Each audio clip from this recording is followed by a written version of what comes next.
ఒక నక్కకు తన పొడవైన అందమైన తోక అంటే చాలా గర్వం. ఆ అహంకారంతో అది రోజు ఒక చిన్న కుందేలు తోకను చూసి ఎగతాళి చేస్తూ ఉండేది.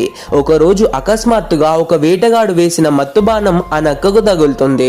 స్పృహలోకి వచ్చాక చూస్తే తన గర్వానికి చిహ్నమైన ఆ అందమైన తోక కనిపించదు. అడవిలో మిగతా జంతువులకు ముఖం ఎలా చూపించాలో అర్థం కాక ఎలాగైనా తన తోకను వెనక్కి తెచ్చుకోవాలని వేటగాడి ఇంట్లోకి దొంగతనంగా వెళ్తుంది. అక్కడ గోడల నిండా రకరకాల జంతువుల తోకలు వేలాడుతూ ఉండడం చూసి నక్క ఆశ్చర్యపోతుంది. తన అసలు తోకను వదిలేసి అత్యాశతో వేరే వేరే తోకలను ట్రై చేయడం మొదలు పెడుతుంది. అలా టైం అంతా వేస్ట్ చేసి చివరకు తన సొంత తోకను పెట్టుకుందాం అనుకునే లోపు మళ్ళీ మత్తు ఇంజెక్షన్ తగులుతుంది.